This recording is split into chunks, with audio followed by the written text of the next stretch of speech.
High speed rail ನೆಟ್ವರ್ಕ್ನ ಕೂಡ ನಮಗೆ ಪುಣೆ ಬ್ಯಾಂಗ್ಳೂರು, ಯಾಕಂದರೆ ಈ ಎಲ್ಲ ಹೈ ಸ್ಪೀಡು ಚೆನ್ನೈ ಬೆಂಗಳೂರು ಮತ್ತು ಹೈದರಾಬಾದ್ ಬೆಂಗಳೂರು ಆ ರಾಜ್ಯಕ್ಕೆ ಅನುಕೂಲ ಆಗ್ತದೆ, ತಮಿಳುನಾಡು ಮತ್ತು ಆಂಧ್ರ ಪ್ರದೇಶಗೆ. ಹೀಗಾಗಿ ನಮ್ಮ ರಾಜ್ಯದಲ್ಲಿ 100 ಕಿಲೋಮೀಟ್ರ್ ಕೂಡ ಅದು ಓಡೋದಿಲ್ಲ, ಆ ಲೈನ್ ನಮಗೆ ಪ್ರಯೋಜನ ಆಗೋದಿಲ್ಲ. ಅವು ಆ ರಾಜ್ಯಗಳಿಗೆ ಅನುಕೂಲ ಆಗ್ತದೆ. ಹೀಗಾಗಿ ಈ ಒಂದು ಕೆಲಸ ಆಗಬೇಕು ಅನ್ನೋದು ನಿನ್ನೆ ಘೋಷಣೆ ಆದಮೇಲೆ ಒಂದು ದಿವಸ ನಾನು ಕೂಡ ಅದನ್ನು ಗಮನ ಹರಿಸಿ ಮುಖ್ಯಮಂತ್ರಿಗಳು ಮಾಡ್ತೇನೆ. ತಮ್ಗೆ ಗೊತ್ತಿದೆ, ಇವತ್ತು ಬ್ಯಾಂಗ್ಳೂರು ಹುಬ್ಬಳ್ಳಿ ಪುಣೆ ಕಾರಿಡಾರ್ ಏನಿದೆ, ರೋಡ್ ನೆಟ್ವರ್ಕ್ನ ಮಾತಾಡ್ತಾ ಇದ್ದೀನಿ. ತಾವು ಗಮನಿಸಿದ್ರೆ ಇಷ್ಟು ಅಲ್ಲಿ NH-48 ಅನ್ನೋದು ಏನು 2807 ಕಿಲೋಮೀಟರ್ ಸ್ಪ್ಯಾನ್ ಅದು ಬರ್ತದೆ. ಅದರಲ್ಲಿ ಸುಮಾರು ನಮಗೆ 6.5ರಿಂದ 7% ಫ್ರೇಟ್ ಟ್ರಾಫಿಕ್ ಇದೆ.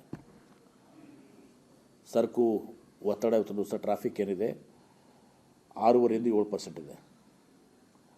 ಅದರಲ್ಲಿ 2807ರಲ್ಲಿ ಸುಮಾರು NH-40ಯಲ್ಲಿ ಕರ್ನಾಟಕ ಸುಮಾರು 20% ಎಂಟೈರ್ ಕಾರಿಡಾರ್ ಸುಮಾರು 570 ಕಿಲೋಮೀಟರ್ ನಮ್ಮಲ್ಲಿ ಬರ್ತದೆ. ಅದು ನಮಗೆ ಮಹಾರಾಷ್ಟ್ರ, ಬೆಳಗಾವಿ, ಹುಬ್ಬಳ್ಳಿ, ದಾವಣಗೆರೆ, ತುಮಕೂರು, ಬೆಂಗಳೂರು, ಮುಂದೆ ತಮಿಳುನಾಡಿಗೆ ಅದು ಹೋಗ್ತದೆ. ಇದೆಲ್ಲವೂ ಕೂಡ ಬೆಂಗಳೂರು ಮುಂಬೈ ಎಕನಾಮಿಕ್ ಕಾರಿಡಾರ್ನಾಗ ಲಾಜಿಸ್ಟಿಕ್ ಕಾರಿಡಾರ್ ಇರೋದ್ರಿಂದ ಯಾಕೆ ಈ ಮಾತನ್ನು ಹೇಳ್ತೀನಿ ರೋಡ್ ನೆಟ್ವರ್ಕ್ ಅಂದರೆ, ಇವತ್ತು ಈ ಪರ್ಯಾಯ ನಮಗೆ ಚತುಷ್ಪಥ ಇವತ್ತೊಂದು ಸಹ ರೈಲ್ ಕಾರಿಡಾರ್ ಇರಲಾರ್ದಕ್ಕೆ ಈ ರೋಡ್ ನೆಟ್ವರ್ಕ್ದಲ್ಲಿ ನಮಗೆ ಇಷ್ಟು ಒತ್ತಡ ಇದೆ. ಒಂದು ವೇಳೆ ಚತುಷ್ಪಥ ಆದರೆ ಇವತ್ತೊಂದು ಸಹ ಈ ರೋಡ್ ನೆಟ್ವರ್ಕ್ ಮೇಲೂ ಕೂಡ ನಮಗೆ ಸ್ವಲ್ಪ ರಿಲ್ಯಾಕ್ಸೇಷನ್ ಆಗುತ್ತೆ. ಇವತ್ತೊಂದು ದಿವಸ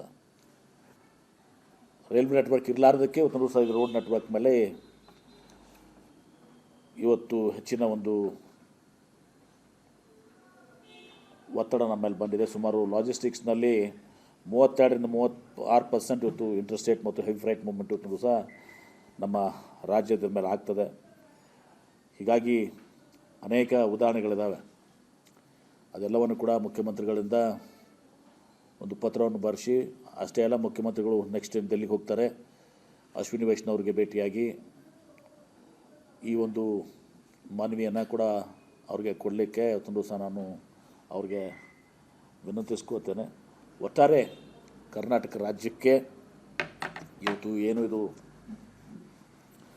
ಸೂಕ್ತವಾದಂಥ ನ್ಯಾಯ ಸಿಗುವಂಥದ್ದು, ನಮಗೆ ರೈಲ್ವೆ ಇದರಲ್ಲಿ ನಮಗೆ ಶೇರ್ ನಮಗೇನು ಬರಬೇಕು ರಾಜ್ಯದ ಅಭಿವೃದ್ಧಿಗೆ, ಅದರ ಬಗ್ಗೆ ನಾವೆಲ್ಲರೂ ಕೂಡ ಇವತ್ತೊಂದು ದಿವಸ ಪಕ್ಷಾತೀತವಾಗಿ ಇವತ್ತೊಂದು ದಿವಸ ಕೆಲಸವನ್ನು ಮಾಡಬೇಕು ಅನ್ನೋ ಮತ್ತನ್ನು ಒತ್ತಾಯವನ್ನು ಮಾಡ್ತೇನೆ. ಎಲ್ಲರೂ ಕೂಡ ನಾನು ಮುಖ್ಯಮಂತ್ರಿಗಳ ಪತ್ರ ಬರ್ತಿದ್ದೇನೆ, ನಾನೇ ಮಾಡಿದ್ನಲ್ಲ, ನಾನು ಕಾಂಗ್ರೆಸ್ ಸಚಿವನಾಗಿ ಇವತ್ತು ದಿವಸ ನಾನು ಇದನ್ನು ರೇಸ್ ಮಾಡ್ತಾ ಇಲ್ವಾ. ಆಮೇಲೆ ಲಾಸ್ಟ್ ಟೈಮ್ನು ಕೂಡ ತಮ್ಗೆ ಗೊತ್ತಿದೆ, ಲಾಸ್ಟ್ ಟೈಮ್ ಅದು ಬಜೆಟ್ ಅನೌನ್ಸ್ಮೆಂಟ್ ಆದಮೇಲೆ ತತ್ಕ್ಷಣ ನಾನು ಕರೆದು ಇವತ್ತು ದಿವಸ ಅದು ಪುಣೆ ಬೆಂಗಳೂರು ಹೈ ಸ್ಪೀಡ್ ನೆಟ್ವರ್ಕ್ಗೆ ಒತ್ತಾಯವನ್ನು ಮಾಡಿದೆ. ನಾವು ಸುಮ್ಮನೆ ಕೂತಿಲ್ಲ, ನಮ್ಮ ಸರ್ಕಾರ ಕೇಂದ್ರ ಸರ್ಕಾರದಾಗ ಇಲ್ಲ. ಆದರೂ ಕೂಡ ನಮ್ಮ ಸಚಿವರು ಕೇಂದ್ರ ಸಚಿವರಿದ್ದಾರೆ, ಆಮೇಲೆ ಸಂಸದರಿದ್ದಾರೆ, ನಮ್ಮ ಸಂಸದರು ಕೂಡ್ತಾರೆ ಅದ್ರ ಜೊತೆಗೆ. ನಾನು ಹೇಳ್ತಾರೆ ಇದರಲ್ಲಿ ರಾಜಕಾರಣ ಮಾಡುವಂಥ ಪ್ರಶ್ನೆ ಇಲ್ಲ, ನಮ್ಮ ರಾಜ್ಯಕ್ಕೆ ಅನುಕೂಲ ಆಗಬೇಕು ಅನ್ನೋ ದೃಷ್ಟಿಯಿಂದ ನಾನು ಅದನ್ನು ಮಾತನ್ನು ಹೇಳ್ತಾ ಇದ್ದೀನಿ. ಸಲ ನಾನು ಪುಣೆ ಬೆಂಗಳೂರು ನಾನು ಅದು ಮಾಡಿದ್ಮೇಲೆ ಮರುದಿವಸ ಇವತ್ತೊಂದು ದಿವಸ ಕುಮಾರಸ್ವಾಮಿ ಅವರು, ಜಗದೀಶ್ ಶೆಟ್ಟರ್ ಅವರು, ಆಮೇಲೆ ನಮ್ಮ ಪ್ರಹ್ಲಾದ್ ಜೋಶಿ ಅವರು ಎಲ್ಲರೂ ಕೂಡ ಹೋಗಿ ಭೇಟಿಯಾಗಿ ಅಶ್ವಿನಿ ವೈಷ್ಣವ್ರಿಗೆಲ್ಲ ಪುಣೆ ಬೆಂಗಳೂರು ಬರೀ ಕರ್ನಾಟಕ ಅಷ್ಟೇ ಅಲ್ಲ, ಮಹಾರಾಷ್ಟ್ರಕ್ಕೂ ಕೂಡ ವೆಸ್ಟರ್ನ್ ಮಹಾರಾಷ್ಟ್ರಕ್ಕೂ ಕೂಡ ಅನುಕೂಲ ಆಗ್ತಾಯಿತ್ತು. ಹೀಗಾಗಿ ಇದ್ರಾಗ ರಾಜಕೀಯ ಮಾಡೋ ಪ್ರಶ್ನೆ ಇಲ್ಲ.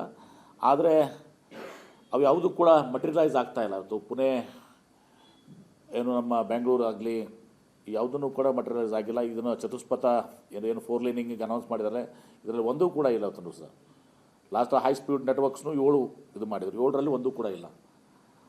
ಯಾವುದಿದಾವೆ ಅಂದರೆ ಬೆಂಗಳೂರು ಮತ್ತು ಚೆನ್ನೈ, ಬೆಂಗಳೂರು, ಹೈದರಾಬಾದ್ ಆ ರಾಜ್ಯಕ್ಕೆ ಅನುಕೂಲ ಆಗ್ತದೆ. ನಮ್ಮಲ್ಲಿ 100 ಕಿಲೋಮೀಟರ್ಸು ಅದಕ್ಕೆ ಆಗೋದಲ್ಲ, ಅದು ಅವರಿಗೆ ಅನುಕೂಲ, ಅದಕ್ಕೆ ಆ ರಾಜ್ಯಗಳಿಗೆ ಅನುಕೂಲ. ಆದರೆ ನಮಗೆ ಅದರಿಂದ ಜಾಸ್ತಿ ಪ್ರಯೋಜನ ಇಲ್ಲ. ನಮಗೆ ಪ್ರಯೋಜನ ಆಗಬೇಕಾದ್ರೆ ಪುನಾ ಟು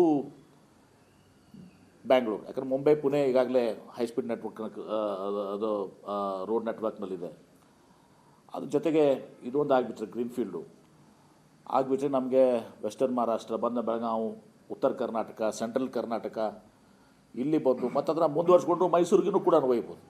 ಮೈಸೂರುವರೆಗೂ ಕೂಡ ನಾವು ಅದನ್ನು ತೆಗೆದುಕೊಂಡು ಹೋಗುವಂಥ ಸಾಧ್ಯತೆಗಳು ಸಹ ಇದ್ದಾವೆ. ಆ ಕೆಲಸ ಆಗಬೇಕು. ಅದು ಸರಿ ಅಲ್ಲ ಇದು. ಆದರೆ ನಾನು ಈಗ ರಾಜಕೀಯ ಮಾಡಿ ಬ್ಲೇಮ್ ಗೇಮ್ ಮಾಡೋಕ್ಕೆ ಬಯಸೋದಿಲ್ಲ. ಇದು ಸರಿಪಡಿಸ್ಬೇಕು ಅಂತ ಅನ್ನೋದು ನನ್ನದು ಉದ್ದೇಶ ಅಷ್ಟೇ. ಸರಿಪಡಿಸ್ಬೇಕು. ಮುಖ್ಯಮಂತ್ರಿಗಳಿದ್ದು ಕೂಡ ಪತ್ರ ಬರೆಸ್ತೀವಿ, ಸಚಿವರಿಗೆ ಹೋಗಿ ಭೇಟಿ ಆಗುವಂಥದ್ದು ಕೆಲಸ ಆಗ್ತದೆ. ರಾಜ್ಯಕ್ಕೆ ಅನುಕೂಲ ಆಗಬೇಕು. ಸಲ ನಾನು ಹೇಳಿದ್ದೀನಲ್ಲ, ಸಲ ನಾನು ಮುಂಬೈ ಪೂನಾ ಟು ಬ್ಯಾಂಗ್ಳೂರು ಮಾಡಿದಾಗ ಉಳಿದವರು ಕೂಡ ಸ್ಪಂದನೆ ಮಾಡಿದರು, ಹೋಗಿ ಹೇಳಿದರು. ಅದರಿಂದ ಏನೂ ಕೂಡ ಸಕಾರಾತ್ಮಕವಾದಂಥ ಹೆಜ್ಜೆಗಳ ಇವತ್ತೊಂದು ದಿವಸ ಕಂಡಿಲ್ಲ ನಮಗೆ. ತಾವು ಮತ್ತೆ ಕೇಂದ್ರ ಸಚಿವರು ಕೂಡ ಇದ್ದಾರೆ ಸರ್, ಕುಮಾರಸ್ವಾಮಿ ಅವರೆಲ್ಲ ಇದ್ದಾರೆ. ನಮ್ಮ ನಡುವೆ ಏನಾದರೂ ಹೊಂದಾಣಿಕೆ ಸಮಸ್ಯೆಗಳು ಏನಾದರೂ ಅಂಥವು ಯಾವುದೂ ಕೂಡ ಇಲ್ಲ. ಅದು ರಾಜ್ಯದ ಅಭಿವೃದ್ಧಿ ಪ್ರಶ್ನೆ ಬಂದಾಗ ನಾನೇ ಹೇಳ್ತಾ ಇದ್ದೀನಿ, ನಾನು ರಾಜಕೀಯ ಮಾಡಲಿಕ್ಕೆ ಬಯಸ್ತಾ ಇಲ್ಲ, ನಾನು ಅವ್ರನ್ನ ಬ್ಲೇಮು ಮಾಡ್ತಾ ಇಲ್ಲ. ಈಗ ಸಲ ಆದಾಗೂ ಕೂಡ ಅವರು ಕೂಡ ಅದನ್ನು ಅರ್ಥೈಸ್ಕೊಂಡು ಹೋಗಿ ಹೇಳಿದಾರಲ್ಲ, ಮಟೀರಿಯಲೈಸ್ ಆಗಲಿಲ್ಲ. ಅವರು ಹೋಗಿ ಅದರ ಸಲುವಾಗಿ ಪರವಾಗಿ ಇವತ್ತೊಂದು ದಿವಸ ಮಾತನಾಡಿದರು. ಅಶ್ವಿನೇಶ್ನವ್ರಿಗೆ ಭೇಟಿ ಆಗಿದ್ರು, ಕುಮಾರಸ್ವಾಮಿ ಅವರು ಭೇಟಿ ಆದರು, ಶೆಟ್ಟರ್ ಅವರು ಭೇಟಿ ಆದರು, ಪ್ರಹ್ಲಾದ್ ಜೋಶಿ ಅವರು ಭೇಟಿ ಆದರು, ಎಲ್ಲರೂ ಹೋಗಿ ಭೇಟಿಯಾಗಿ ಹೇಳಿದರು. ಆದರೆ ಅದು ಫರ್ದರ್ ಏನೂ ಆ್ಯಕ್ಷನ್ ಆಗಿಲ್ಲ. ಇದೇ ರೀತಿ ಈಗೂ ಕೂಡ ಅವರ ಗಮನಕ್ಕೆ ತರ್ತಾ ಇದ್ದೀವಿ. ಮುಖ್ಯಮಂತ್ರಿಗಳೇ ಇವತ್ತು ಅಶ್ವಿನಿ ವೈಷ್ಣವ್ರಿಗೆ, ಸೋಮಣ್ಣವ್ರಿಗೆ ಪತ್ರ ಬರೆದಲ್ಲದೆ ಅವರ ಖುದ್ದಾಗಿ ಭೇಟಿಯಾಗಿ ಇದನ್ನು ಎಕ್ಸ್ಪ್ಲೈನ್ ಮಾಡಲಿಕ್ಕೆ ಇವತ್ತೊಂದು ದಿವಸ ನಾನು ಬಯಸ್ತೀನಿ. ಅದ್ರ ಜೊತೆಗೆ ಮತ್ತೆ ಆ ರಿಮೈಂಡರ್ ಕೂಡ ಪುಣೆ ಬ್ಯಾಂಗ್ಳೂರು ಏನಿದೆ, ಹೈ ಸ್ಪೀಡ್ ರೈಲ್ ನೆಟ್ವರ್ಕ್ ಏನಿದೆಯಲ್ಲ, ಅದ್ರ ಬಗ್ಗೆಯೂ ಕೂಡ ನಾವು ಇವತ್ತೊಂದು ದಿವಸ ನಾವು ಗಮನ ತರುವಂಥ ಕೆಲಸ ಮಾಡ್ತೀವಿ.